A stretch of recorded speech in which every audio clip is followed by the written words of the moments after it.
اعوذ باللہ من الشیطان الرجیم بسم اللہ الرحمن الرحیم الحمد للہ رب العالمین وصلی اللہ علی سیدنا محمد وآلہ الطیبین الطاہرین۔ ناظرین کرام، آپ سب کی خدمت میں امیر المؤمنین علی بن ابی طالب علیہ الصلاۃ والسلام کی شہادت کی تعزیت اور تسلیت پیش کرتے ہیں۔ امید کرتے ہیں کہ خداوند عالم بحق امیر المؤمنین علیہ الصلاۃ والسلام ہماری عبادتوں کو ہم سے قبول فرمائے اور ہمیں توفیق عطا فرمائے کہ ہم اس طرح زندگی گزاریں، اس طرح احکامات کو جانیں اور سمجھیں اور ان پر عمل کریں جو امیر المؤمنین علیہ الصلاۃ والسلام کی روش تھی اور طریقہ ہے اور ان کا مورد پسند ہے۔ ہماری بحث احکامات ماہ مبارک رمضان میں چل رہی تھی، روزے کے مفطرات، روزے کے مکروہات، جہاں پر قضاء و کفارہ دونوں واجب ہے، جہاں پر قضا واجب ہے، تقریباً یہ تمام احکام آپ کے سامنے بیان کیے گئے اور امید کرتے ہیں کہ ناظرین کو یہ احکام اور ناظرین کے لیے یہ احکام واضح ہو گئے ہوں۔ ہمارے پاس کچھ مسائل ایسے ہیں جن کا کلی احکام ہے جو روزے کے احکام کے عنوان سے توضیح المسائل میں بیان کیے جاتے ہیں۔ مرجع علی قدر آیت اللہ علیہ سے صادق حسینی شیرازی دامت اللہ کی توضیح المسائل میں بعض احکامات کو قضا روزے کے احکام کے عنوان سے نقل کیا گیا، یعنی اگر کسی انسان کے روزے قضا ہو گئے ہیں تو ان کے احکامات کیا ہیں۔ اس میں پہلی چیز یہ ہے کہ اگر دیوانہ عاقل ہو جائے، یعنی ایک شخص ہے، کیونکہ تکلیف کے لیے یعنی عمل کرنے کے لیے، کسی شرعی حکم پر عمل کرنے کے لیے ضروری ہے کہ انسان بالغ اور عاقل ہو۔ تو جو انسان بالغ نہیں ہے اس کے لیے کوئی حکم ہی نہیں ہے، لیکن جو انسان بالغ ہے لیکن عاقل نہیں ہے، اعوذ باللہ دیوانہ ہے، مجنون ہے، اس کے اوپر کوئی عبادت حکم نہیں ہے، یہ نہ اپنے مال میں تصرف کر سکتا ہے، نہ اسے نماز اس کے اوپر واجب ہے، نہ اس کے اوپر روزہ واجب ہے، کیونکہ یہ دیوانہ ہے، اس کو عقل اس کی ہے ہی نہیں۔ لیکن اگر علاج کے سلسلے سے یا کسی دعا کے نتیجے میں بالآخر اس کو عقل واپس آ جائے، یہ دیوانہ نہ رہ جائے، عاقل ہو جائے، اگر دیوانہ عاقل ہو جائے تو اس زمانے کی قضا جب وہ دیوانہ تھا واجب نہیں ہے، کیونکہ اس کے اوپر تکلیف ہی نہیں تھی، اس کے اوپر کوئی حکم شرعی تھا ہی نہیں۔ مثال کے طور پر بالغ ہونے کے بعد یہ شخص دیوانہ تھا 3 سال 4 سال 5 سال، اس کے بعد اس کی عقل صحیح ہو گئی، دیوانگی ختم ہو گئی، واپس انسان بالکل صحیح عاقل انسان ہو گیا، تو اب وہ جو 3 یا 4 سال یہ دیوانگی کے گزارے وہ قضا رمضان کی اس کے اوپر واجب ہے؟ فرماتے ہیں کہ نہیں، اس کے اوپر یہ قضا واجب نہیں۔ اسی طرح اگر کوئی انسان عاقل تھا جب بالغ ہوا، کسی حادثے کے نتیجے میں دیوانہ ہو گیا، کوئی پریشانی کے نتیجے میں دماغی توازن اس کا خراب ہو گیا، دیوانہ ہو گیا، لیکن 2 سال 3 سال 4 سال جب بھی علاج کے نتیجے میں بالآخر صحیح ہو گیا، تو یہ جو بیچ کے 3 یا 4 سال کا گیپ ہے، اس کے رمضان کے روزے اس کے اوپر واجب نہیں ہے قضا اس کی، کیونکہ جب عاقل نہیں تھا، دیوانہ تھا، تو اس کے اوپر روزہ تھا ہی نہیں۔ اب جب یہ عاقل ہو گیا تو کیا قضا کرنی کا؟ نہیں، قضا نہیں کرنی۔ اسی طرح اگر کافر مسلمان ہو جائے، غیر مسلمان کلمہ پڑھ کے شہادتین جاری کر کے اسلام کو ایکسیپٹ کر لے، مسلمان ہو جائے، تو جس زمانے میں وہ غیر مسلمان تھا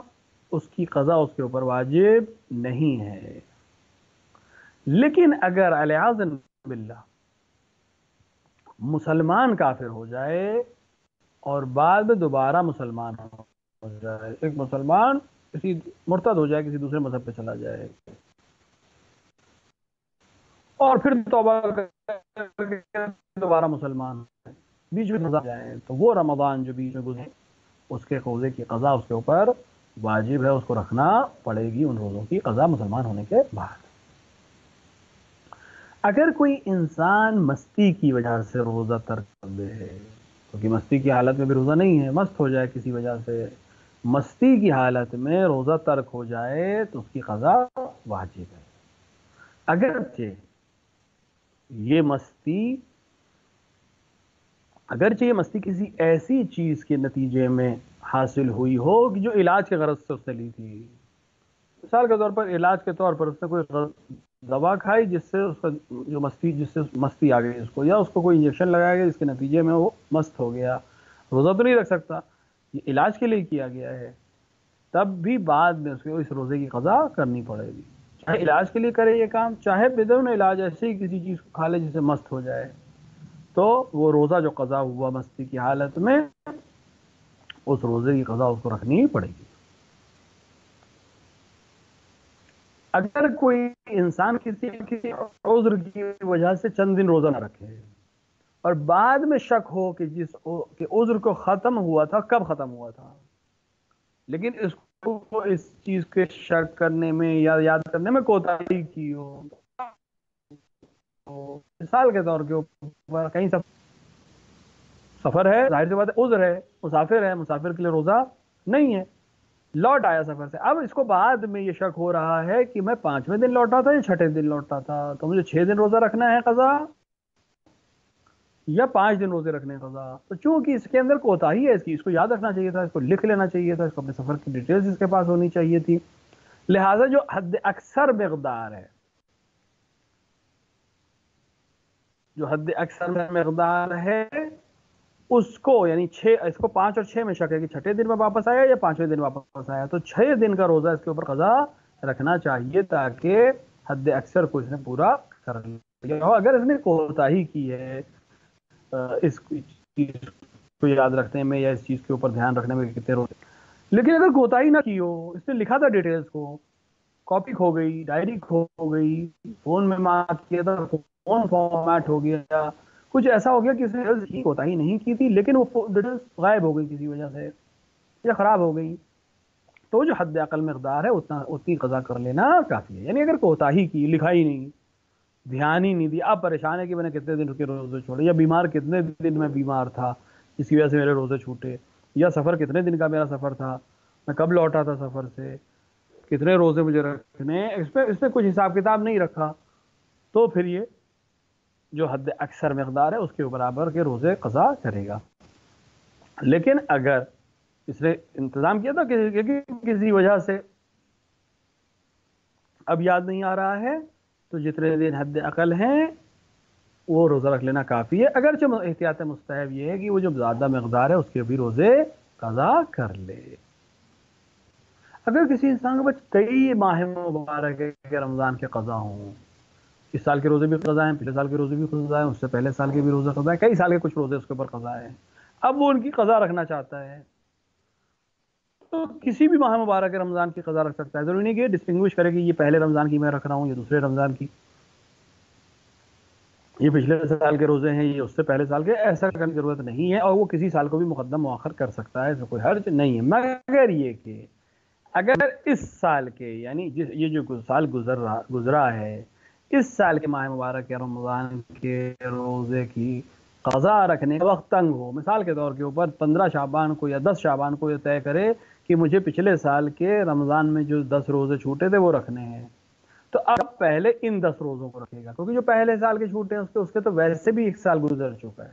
لیکن اس کا بھی ایک سال ختم نہیں ہوا ہے، اس کو اس سال اس روزے کو رکھ لینا چاہیے تھا، لہٰذا اس سال کے روزے کو وہ رکھے گا، پچھلے سال کے روزوں کی قضا بعد میں کرے گا۔ ایک بار پھر سے اس مسئلے کو سمجھ لیں، ایک شخص ہے جس کے اوپر کئی ماہ مبارک کے رمضان کے روزے قضا ہیں، اس سال کے 10 روزے، پچھلے سال کے 5 روزے، اس سے پہلے سال کے 10 روزے، اس طرح سے روزے اس کے قضا ہیں،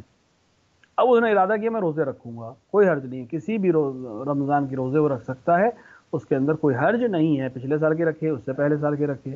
لیکن اگر وقت تنگ ہو روزوں کی مقدار میں، لیکن اور اس سال کے روزے، کیونکہ اس سال کے روزے جو اس سال چھوٹے ہیں وہ اگلے سال کے رمضان آنے سے پہلے رکھ لینے چاہیے تھے، اب رمضان آ رہا ہے، شعبان کی 10 تاریخ کو یاد آیا کہ 10 روزے رہ گئے ہیں، یا 20 تاریخ کو طے کیا کہ 10 روزے رہ گئے ہیں، اب وقت نہیں ہے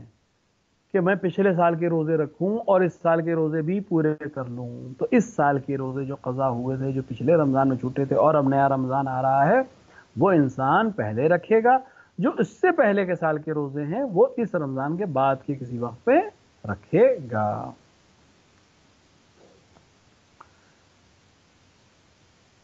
اگر یہی شخص جو کئی سال اس کے روزے قضا ہوئے ہیں تو اس کو نیت میں مشخص کرنے کی ضرورت ہے، بہتر ہے کہ وہ نیت میں جب رکھے روزہ تو مشخص کرے کہ میں اس سال کے روزے رکھ رہا ہوں، پچھلے سال کے روزے رکھ رہا ہوں، لیکن اگر مشخص نہ کرے تو جو پچھلا سال ہے یعنی سب سے پہلا سال جس کے روزے چھوٹے ہیں، یعنی جو ابھی سال گزرا ہے، جو لیٹسٹ ایئر ہے، اس کا روزہ وہ شمار کیا جائے گا۔ اگر کوئی شخص ماہ مبارک یا رمضان کے روزے کی قضا رکھ رہا ہے اور ابھی قضا کا وقت تنگ نہ ہو، 2 روزے چھوٹے تھے، ابھی رجب چل رہا ہے، ابھی شعبان چل رہا ہے، شعبان کی شروع کے دن ہیں، ابھی بہت ٹائم ہے، 2 روزے اسے رکھنے ہیں، اس نے روزہ رکھا لیکن ظہر سے پہلے تک اگر وہ چاہے تو روزے کو توڑ سکتا ہے، ظہر کے بعد پھر وہ روزے کو توڑنا اس کے لیے مناسب نہیں ہے قضا روزے کو. لیکن ابھی اگر وقت تک نہیں ہوا ہے رکھ سکتا ہے، کل بھی رکھ سکتا ہے، پرسوں بھی رکھ سکتا ہے، ابھی 10 دن باقی ہیں، 2 ہی دن کے روزے رکھنے ہیں، تو اگر وہ روزے کو رکھنے کے بعد توڑنا چاہے تو ظہر سے پہلے قضا کے روزے کو توڑ سکتا ہے. اگر کوئی انسان کسی میت کی طرف سے اجیر ہو کے روزہ رکھ رہا ہے، بہت سے لوگ ہوتے ہیں انتقال کر کے بڑے بیٹے پہ واجب تھے، بڑا بیٹا خود نہیں رکھ رہا ہے، کسی کو اس نے کہہ دیا پیسے دے کے کہ آپ رکھیے، یا ایسے ہی کوئی کسی میت کی طرف سے قضا روزے رکھ رہا ہے، یا خود بڑا بیٹا روزے کی قضا رکھ رہا ہے، تو احتیاط مستحب یہ ہے کہ ظہر کے بعد روزے کو باطل نہ کرے. یعنی اگر کسی میت کی طرف سے روزہ رکھ رہا ہے، اپنا روزہ نہیں ہے، کسی اور کا روزہ رکھ رہا ہے میت کی طرف سے، اس کی قضا کو انجام دے رہا ہے، تو احتیاط مستحب یہ ہے کہ ظہر کے بعد روزے کو باطل نہ کرے. اگر کوئی خاتون حیض یا نفاس کی وجہ سے رمضان کا روزہ نہ رکھ سکے اور رمضان ختم ہونے سے پہلے اس دنیا سے چلی جائے تو وہ روزے جو اس نے نہیں رکھے ہیں ان کی قضا رکھوانا لازم نہیں ہے. یعنی ایک انسان، ایک خاتون ہے، وہ روزے رکھ رہی تھی، حالت حیض کی وجہ سے اس کے روزے چھوٹ گئے اور رمضان میں ہی اس کا انتقال ہو گیا، یا نفاس کی وجہ سے اس کے روزے چھوٹے اور اسی میں اس کا انتقال ہو گیا، تو اب اس کے وارثین کے اوپر وہ روزے جو اس کے رمضان میں چھوٹے تھے اس کی قضا اس کے اوپر واجب نہیں ہے. اگر کسی بیماری کی وجہ سے یا کسی عذر مثلا مسافرت کی بنا پر رمضان کا روزہ نہ رکھے اور اس کی بیماری یا اس کا عذر دوسرے سال رمضان، تو وہ روزے جو اس نے نہیں رکھے تھے ان کی قضا اس کے اوپر واجب نہیں ہے، اور ہر روز کے لیے ایک مطعام یعنی گیہوں یا اس کی روٹی یا کشمش یا کھجور اس طرح کی چیزیں محتاج کو دے. لیکن بنا پر احتیاط مستحب ان کی روزے کی قضا کرے اور روز کے لیے ایک مطعم بھی محتاج کو دے. اگر کوئی انسان ماہ مبارک رمضان میں روزے نہیں رکھ سکا، سفر پہ چلا گیا اور روزے اس کے رہ گئے اور بعد میں اس کی بیماری یا اس کا عذر دوسرے سال رمضان تک کنٹینیو رہا، ایک انسان بیمار ہو گیا، ہارٹ کا پیشنٹ ہو گیا یا سیویئر شوگر کا پیشنٹ ہو گیا، ڈائبٹک ہو گیا، یا کوئی ایسا مرض اس کو لاحق ہو گیا کہ وہ اس رمضان میں روزے نہیں رکھ سکا اور رمضان کے بعد بھی یہ بیماری کنٹینیو رہی، ٹھیک ہی نہیں ہو پایا کہ وہ روزے رکھ سکے، ڈائبٹیز اس کی جو ہے اتنی بڑھ گئی اسے اس نے روزے کو رکھنے کی اجازت نہیں دی ہے، ہارٹ کی پرابلم ایسی ہے کہ دن میں 2 بار دوا کھانی ہے مثلا، یا کوئی بھی ایسی پریشانی جس کی وجہ سے روزہ نہیں رکھ سکتا، عقلی طور پر روزہ نہیں رکھ سکتا، تو اب یہ انسان اگر اگلے ماہ مبارک رمضان آ جائے، رمضان کا اگلا رمضان شروع ہو جائے، تو اب اس کے اوپر روزے کی قضا نہیں ہے، صرف اس کو ہر روز کے بدلے میں ایک مد طعام دینا ہوگا، یعنی 750 گرام جو یا گیہوں یا اس کی روٹی یا اس کا آٹا یا اس کی قیمت کسی محتاج کو دینی ہوگی ہر روز کے عوض میں جتنے روزے اس نے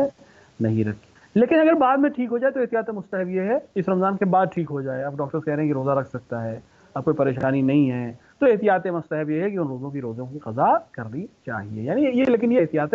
مستحب ہے.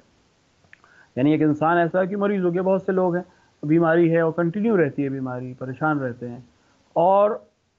بیماری ٹھیک نہیں ہوتی ہے، تو ایسے انسان کے لیے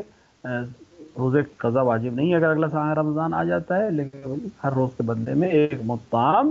وہ کسی محتاج کو یا فقیر کو دے گا. ہم امید کرتے ہیں کہ یہ مسائل جو ہم آپ کے سامنے بیان کر رہے ہیں یہ واضح ہوں. اگر کسی وجہ سے وضاحت طلب ہوں یا اور زیادہ وضاحت کی ضرورت ہے تو نیچے دیے گئے نمبرز کے اوپر آپ ہمیں واٹس ایپ یا ٹیکسٹ کر سکتے ہیں. ہم کوشش کریں گے کہ ان کو اور بہتر طریقے سے آپ کے سامنے واضح کر دیا جائے، کیونکہ اس پروگرام کا ہدف یہ ہے کہ آپ احکامات کو جان سکیں، اور انٹریکشن کا طریقہ بھی یہی ہے اس طرح کے پروگرامز ہیں کہ آپ ہمیں ٹیکسٹ میسج کریں یا واٹس ایپ کریں، کسی مسئلے کو آپ نہیں سمجھ سکتے ہیں یا کوئی مسئلہ ایسا جس میں بیان ہی نہیں ہوا اور آپ کے ساتھ درپیش ہوئے تو آپ اس چیز کو شامل کر سکتے ہیں. ایک سوال کل ایک خاتون نے ہم سے کیا تھا، وہ ہم اس پروگرام میں شامل کر رہے ہیں، کہ اگر اذان مغرب کے وقت اسے احساس ہو کہ اس کو ماہانہ خون آ گیا ہے، حیض کا خون آ گیا ہے، لیکن یہ یقین ہو کہ اذان سے پہلے نہیں تھا، اذان کے بعد شروع ہوا ہے، تو اب اس دن کے روزے کا کیا حکم ہے؟ اگر یقین ہو کہ اذان کے بعد شروع ہوا ہے، واللہ اس نے افطار ابھی نہیں کیا تھا، لیکن اذان ہو چکی تھی، اذان ہو رہی تھی یا وقت اذان ہو چکا تھا، تو اس کے اوپر اس دن کے قضا نہیں ہے، یعنی یہ روزہ اس کا صحیح ہے۔ اب جو کہ بعد میں چند دن چلے گا تو اس کے بعد کی قضا وہ کرے گی، وہ روزہ اس کا صحیح ہے۔ لیکن اگر اذان سے پہلے مطلب 2 منٹ پہلے ہو تو اس کا ہو جائے گا اور اسے بعد میں اس روزے کی قضا کرنی پڑے گی۔ تو اس کو سمجھ لیں، اگر رمضان کے روزہ اسے پورا رکھا، اذان کے وقت اذان شروع ہوئی، اللہ اکبر مؤذن نے کہا اور اسے احساس ہوا کہ اس کو یہ خون آ گیا ہے، تو اگر اذان سے پہلے تک صاف تھا اور پاک تھا، کوئی مسئلہ نہیں تھا، تو اس کا روزہ صحیح ہے۔ اگرچہ اس نے بھی افطار نہیں کیا، اس کی عادت ہے کہ یہ نماز مغرب پڑھ کے افطار کرتی ہے یا اذان ختم ہونے کے بعد افطار کرتی ہے، اور اس نے بھی افطار نہیں کیا تھا اور جا کے اس نے دیکھا کہ تو اس طرح سے ہو گیا، لیکن اذان بہرحال ہونے کے بعد شروع ہوا یا اذان کا وقت ہونے کے بعد شروع ہوا، تو اس کا روزہ صحیح ہے۔ آج کا دن گزر کے جو رات آئے گی وہ شب قدر ہے، دوسری شب قدر، 21 رمضان، شب شہادت امیر المومنین بھی ہے، شب جمعہ بھی ہے، بہت سے مسائل ہیں، بہت سے اعمال ہیں، بہترین موقع ہے اپنے خدا کو یاد کرنے کا، امیر المومنین کی عزاداری کرنے کا، اور ان کے وسیلے سے بارگاہ خداوندی میں اپنے گناہوں کی بخشش طلب کرنے کا۔ اس رات کو ضائع نہ ہونے میں، اعمال میں، دعاؤں میں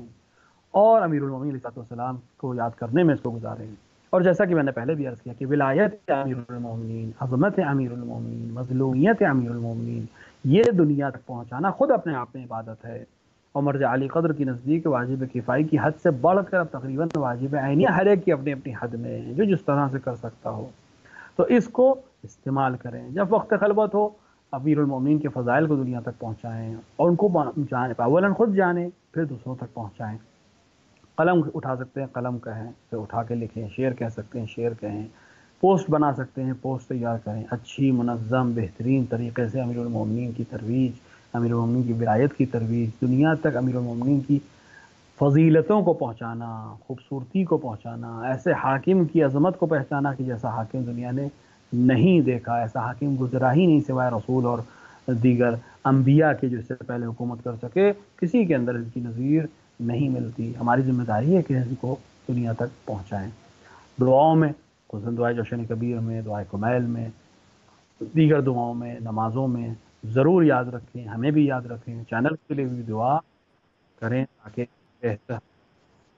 بہتر سے بہتر اس کام کو انجام دے سکیں۔ اپنا خیال رکھیے، دعاؤں میں یاد رکھیے۔ السلام علیکم ورحمۃ اللہ وبرکاتہ۔